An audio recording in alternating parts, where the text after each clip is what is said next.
लखनऊ की सड़कों पर लगा एक पोस्टर और उससे उठ गया सियासी तूफान। एक फिल्म, एक किरदार और एक तुलना, इन तीन चीजों ने उत्तर प्रदेश की राजनीति को फिर से गर्मा दिया है। फिल्म धुरंधर 2 को लेकर शुरू हुआ विवाद अब सीधे समाजवादी पार्टी और अखिलेश यादव के शासनकाल तक पहुंच गया है। सवाल उठ रहे हैं, आरोप लग रहे हैं और सियासत एक बार फिर से गर्म हो चुकी है। नमस्कार, आप देख रहे हैं निशान समाचार और मैं हूं आपके साथ शुभी शुक्ला। दरअसल इस फिल्म में दिखाए गए किरदार को माफिया डॉन अतीक अहमद जैसा बताया जा रहा है, जिसका कनेक्शन पाकिस्तान की खुफिया एजेंसी आईएसआई और आतंकी संगठनों से जोड़ा गया है। यहीं से विवाद की चिंगारी भड़की, लेकिन मामला तब और भी ज्यादा गर्म हो गया जब फिल्म में दिखाई गई जगह कराची का कुख्यात इलाका लियारी की तुलना अखिलेश यादव के शासनकाल से कर दी गई। लखनऊ में भारतीय किसान मंच के अध्यक्ष देवेंद्र तिवारी की ओर से लगाए गए पोस्टर ने इस विवाद को और भी हवा दे दी है। पोस्टर में लिखा था, सपा का लियारी राज न भूले हैं न भूलेंगे। बस यही लाइन अब सियासी बहस का केंद्र बन गई है। एक तरफ बीजेपी समर्थक इस पोस्टर के जरिए सपा पर हमला बोल रहे हैं, तो दूसरी तरफ समाजवादी पार्टी से साजिश और बदनाम करने की कोशिश बता रही है। ऐसा है कि अभी एक धुरंधर मूवी लॉन्च हुई जिस पर तमाम तरह की बातें कही जा रही हैं और मुख्य उसमें दिखाया गया है कि किस तरह से अतीक का आतंक था, जो अंडरवर्ल्ड से जुड़ा हुआ था, तमाम सारी चीज़ें दिखाई गई। हम माननीय अखिलेश यादव जी से कहेंगे कि उनके राज्य में लड़ाई जैसी स्थिति थी उत्तर प्रदेश की।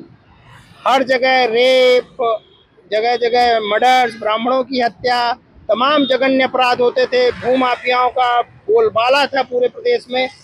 कोई इधर इन्वेस्ट करने के लिए नहीं आना चाह रहा था। महिला, बेटियां, हमारी बहनें, कोई भी सुरक्षित नहीं थी। लड़ाई जैसी स्थिति थी। जो स्थिति थी वो पूरी सुधार हुई है और मैं चाहता हूं कि खुद अखिलेश जी देखें कि अब पहले में और अब में क्राइम में कितना सुधार हुआ है। ये मैं बहुत उसके साथ कह सकता हूँ। बाकी खुद ही देख लीजिए, तो पोस्टर्स लगे हुए हैं, इनमें सारा कुछ दर्शाया गया है। और जो ये मूवी दिखाई जा रही है जिसपे पूरा समाजवादी उर्मा बौखलाया हुआ है, जो उसमें पूरी तरह से रियलिटी दिखाई गई है। देवेंद्र तिवारी ने साफ तौर पर कहा है कि ये पोस्टर किसी निजी दुश्मनी का हिस्सा नहीं है, बल्कि जनता को सच याद दिलाने की कोशिश है। उनका आरोप है कि अखिलेश यादव के शासनकाल में प्रदेश अपराध की आग में झोंक दिया गया था। उन्होंने कहा कि उस वक्त बलात्कार, हत्या, लूट और डकैती जैसी घटनाएं आम हो गई थी और अतीक अहमद जैसे अपराधी खुलेआम सक्रिय थे।